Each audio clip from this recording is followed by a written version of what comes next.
আকাশবাণী শিলচর আঞ্চলিক সংবাদ পড়ছি মৌসুমী ধর। আজকের বিশেষ খবর হল রাষ্ট্রপতি দ্রৌপদী মুর্মুর প্রযুক্তিগত বিবর্তনের সঙ্গে হিসাব পরীক্ষা ফলপ্রসূভাবে রূপায়ণ করার ওপর গুরুত্ব আরোপ। আসাম চুক্তির ৬ নম্বর ধারা রূপায়ণ করার জন্য অবসরপ্রাপ্ত বিচারপতি বিপ্লব কুমার শর্মা কমিটির পরামর্শাবলী সম্পর্কে মুখ্যমন্ত্রী হিমন্ত বিশ্ব শর্মার আগামীকাল সারা আসাম ছাত্র সংস্থার সঙ্গে আলোচনা। কেন্দ্রীয় বন্দর জাহাজ ও জলপথ মন্ত্রী সর্বানন্দ সোনোয়ালের দুদিনের কার্যসূচি নিয়ে আগামী বৃহস্পতি ও শুক্রবার শিলচর ও করিমগঞ্জ জেলা সফর এবং রাজ্যের ভূমি সংরক্ষণ, হস্ততাঁত ও বস্ত্রমন্ত্রী উর্খাও গৌরব্রহ্মের আজ শিলচরে জেলা আয়ুক্ত কার্যালয়ে বিভিন্ন বিভাগের আধিকারিকদের সঙ্গে পর্যালোচনা বৈঠক। এবারে বিস্তারিত খবর। রাষ্ট্রপতি দ্রৌপদী মুর্মু প্রযুক্তিগত বিবর্তনের সঙ্গে হিসাব পরীক্ষা ফলপ্রসূভাবে রূপায়ণ করার ওপর গুরুত্ব আরোপ করেছেন। রাষ্ট্রপতি বলেন যে সরকারি খণ্ডের হিসাব পরীক্ষণ পরম্পরাগত মাধ্যম থেকে সম্প্রসারণ করা হয়েছে। তিনি বলেন যে প্রযুক্তি চালিত বিশ্বে রাজস্ব সেবার বিভিন্ন মাধ্যম প্রযুক্তির সহায়তায় সমাধান করা হয়।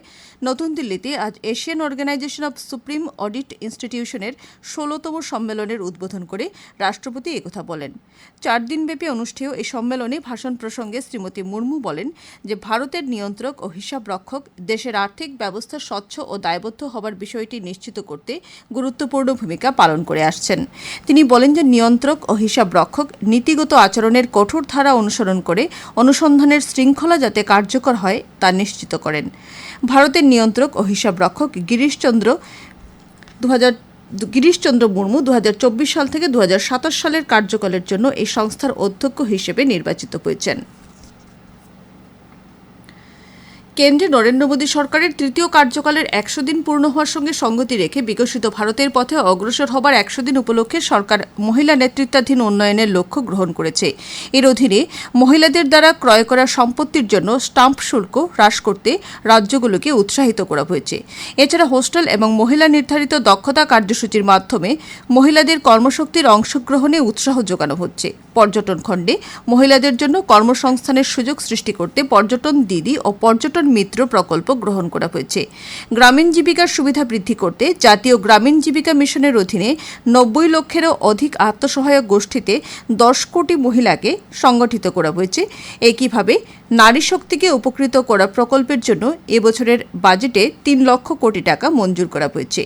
এ পর্যন্ত ১১ লক্ষ নতুন লক্ষপতি দিদি প্রধানমন্ত্রী থেকে প্রমাণপত্র লাভ করেছেন।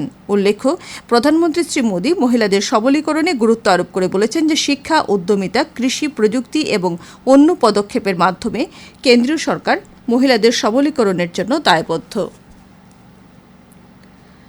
মুখ্যমন্ত্রী ড হিমন্ত বিশ্ব শর্মা আসাম চুক্তির ৬ নম্বর ধারা রূপায়ণ সম্পর্কে অবসরপ্রাপ্ত বিচারপতি বিপ্লব কুমার শর্মা কমিটির পরামর্শাবলী সম্পর্কে আগামীকাল সারা আসাম ছাত্র সংস্থার প্রতিনিধি দলের সঙ্গে এক বৈঠকে মিলিত হবেন।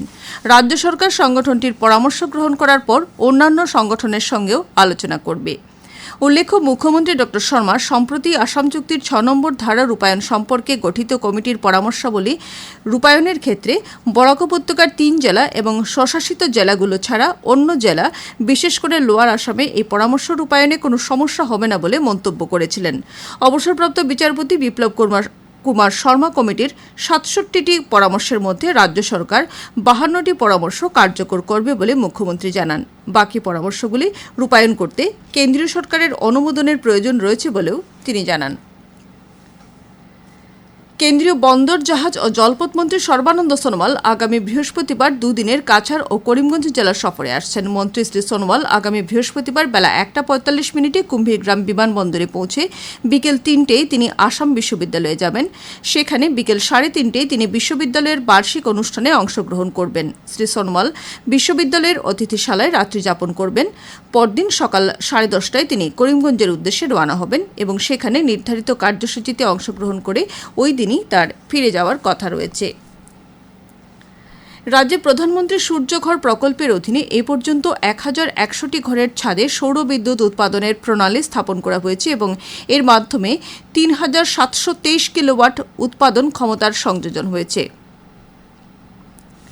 মুখ্যমন্ত্রী ড হিমন্ত বিশ্ব শর্মা সামাজিক মাধ্যমে একথা জানিয়ে আসাম শক্তি বিতরণ কোম্পানি লিমিটেড এবং এই প্রকল্পের রূপায়ণ প্রক্রিয়ার সঙ্গে জড়িত সকলকে এই সাফল্যের জন্য অভিনন্দন জানান। আকাশবাণী শিলচর কেন্দ্রের আঞ্চলিক সংবাদ এখন থেকে আমাদের ইউটিউব চ্যানেল এআইআর নিউজ শিলচরের মাধ্যমেও শোনা যাচ্ছে। এছাড়া আমাদের Facebook page all India radio news শিলচরের মাধ্যমেও এই সংবাদ শোনা যাবে। খবর শুনছেন আকাশবাণী শিলচর কেন্দ্র থেকে। রাজ্যের ভূমি সংরক্ষণ, হস্ততাঁত ও বস্ত্রমন্ত্রী উর্খাও গৌরব্রহ্ম আজ শিলচরে জেলা আয়ুক্ত কার্যালয়ের সভাকক্ষে বিভিন্ন বিভাগের প্রবীণ আধিকারিকদের সঙ্গে এক পর্যালোচনা বৈঠকে মিলিত হয়েছেন। সভায় মন্ত্রী শ্রী ব্রহ্ম জরুরি বিষয়গুলোকে অগ্রাধিকার দিতে প্রতিটি বিভাগের প্রতি আহ্বান জানান। তিনি স্থানীয় তাঁতিদের তৈরি সামগ্রীগুলোর বিক্রয়ের জন্য বাজার ব্যবস্থা উন্নত করতে আধিকারিকদের নির্দেশ দেন। তিনি দলইছড়া রেশম চাষের খামার দখল করার বিষয়টি উল্লেখ করে এই বিষয়ে উপযুক্ত পদক্ষেপ গ্রহণ করতে জেলা আয়ুক্তকে নির্দেশ দেন। মন্ত্রী শ্রী ব্রহ্ম শিলচর বালাছড়া সড়কের পাশে গাছপালা সংরক্ষণ করতে আধিকারিকদের নির্দেশ দেন। সভায় জেলা যুগ্ম স্বাস্থ্য সঞ্চালক স্বাস্থ্য বিভাগের গ্রহণ করা বিভিন্ন পদক্ষেপের বিষয়ে মন্ত্রীকে অবগত করান। সভায় সতীন্দ্রমোহন দেব সিভিল হাসপাতাল এবং এমজি মডেল হাসপাতালে কর্মী সংখ্যা পর্যাপ্ত না থাকার বিষয়টি তুলে ধরা হয়। মন্ত্রী শ্রী ব্রহ্ম এই বিষয়ে সরকারের দৃষ্টি আকর্ষণ করা হবে বলে জানান। সভায় জেলা কৃষি আধিকারিক জানান যে কাছাড় জেলায় ৫৯,৫০০-রও বেশি কৃষক পিএম কিষাণ প্রকল্পের ১৭তম কিস্তি লাভ করেছেন। কৃষি বিভাগে কর্মচারীর সংখ্যা কম থাকার বিষয়টিও সভায় তুলে ধরা হয়। কাছাড় জেলার উন্নয়নের জন্য রাজ্য সরকার বিভিন্ন বিভাগের প্রত্যাহ্বানগুলো দ্রুত সমাধান করার ব্যবস্থা গ্রহণ করবে বলে মন্ত্রী শ্রী ব্রহ্ম সব বিভাগগুলোকে আশ্বাস দেন। করিমগঞ্জ জেলার নবনিযুক্ত আয়ুক্ত আজ জেলার সকল সাংবাদিকদের সঙ্গে এক সৌজন্যমূলক সভায় মিলিত হয়েছেন। সভায় তিনি শান্তি শৃঙ্খলা বজায় রাখার ক্ষেত্রে জেলায় সব ধরনের পদক্ষেপ গ্রহণ করা হবে বলে জানান। সেই সঙ্গে সরকারি সব কাজকর্ম নির্দিষ্ট গতিতে চলবে বলেও জেলা আয়ুক্ত জানান। এছাড়া রাজ্য সরকারের বিভিন্ন প্রকল্পগুলি প্রকৃত হিতাধিকারীদের সমঝে দেওয়া হবে বলে উল্লেখ করে তিনি আসন্ন দুর্গাপুজোর সময়ে শান্তি শৃঙ্খলা বজায় রাখতে জেলাবাসীর প্রতি আহ্বান জানান। মুখ্যমন্ত্রী আত্মনির্ভর অসম অভিযানের ৩ দিবসীয় বিশেষ প্রশিক্ষণ শিবির আজ থেকে হাইলাকান্দি জেলায় শুরু হয়েছে। জেলায়ুক্ত নিশার খিবারি গৌতম আজ শ্রী কিষাণ সারদা কলেজে এই প্রশিক্ষণ কর্মশালার উদ্বোধন করেন। এই উপলক্ষে আয়োজিত অনুষ্ঠানে বক্তব্য রাখতে গিয়ে শ্রী হিবারে জানান যে মুখ্যমন্ত্রী আত্মনির্ভর অসম অভিযানের মূল উদ্দেশ্য হচ্ছে আসামের যুবশক্তিকে আত্মনির্ভর এবং উদ্যোগী করে তুলতে উৎসাহিত করা। অনুষ্ঠানে এসএস কলেজের অধ্যক্ষ হিলাল উদ্দিন লস্কর, জেলা শিল্প ও বাণিজ্য কেন্দ্রের জেনারেল ম্যানেজার ডিম্পল শইখিয়া প্রমুখ উপস্থিত ছিলেন। কাছাড় জেলায় আসন্ন দুর্গোৎসব সুন্দর ও সুষ্ঠুভাবে সম্পন্ন করতে জেলা প্রশাসনের উদ্যোগে আজ বিভিন্ন পুজো কমিটির সঙ্গে এক বৈঠক অনুষ্ঠিত হয়েছে। জেলায়ুক্ত মৃদুল যাদবের পৌরোহিত্যে আয়োজিত সভায় উৎসব উদযাপনের ক্ষেত্রে বিভিন্ন বিধিনিষেধ প্রয়োজনীয় ব্যবস্থা যথাযথভাবে মেনে চলতে পুজো কমিটিগুলোর কাছে অনুরোধ করা হয়েছে। করিমগঞ্জের স্বাস্থ্য বিভাগের যুগ্ম সঞ্চালক এক বিজ্ঞপ্তিতে জেলায় সদ্য নিয়োগপ্রাপ্ত শিক্ষকদের মেডিকেল ফিটনেস সার্টিফিকেট প্রদান করার এসওপি জারি করেছেন। বিজ্ঞপ্তিতে বলা হয়েছে যে আগামী বৃহস্পতিবার থেকে প্রতিদিন সকাল 10:30 থেকে এসওপি অনুসারে শিক্ষকদের মেডিকেল ফিটনেস সার্টিফিকেট প্রদান করা হবে। এতে সদ্য নিয়োগপ্রাপ্ত শিক্ষকদের প্রয়োজনীয় নথিপত্র নিয়ে জিএনএম ট্রেনিং স্কুলে উপস্থিত থাকতে বলা হয়েছে। মেডিকেল বোর্ড প্রতিদিন 100 জন প্রার্থীকে মেডিকেল সার্টিফিকেট প্রদান করবে বলে জানানো হয়েছে।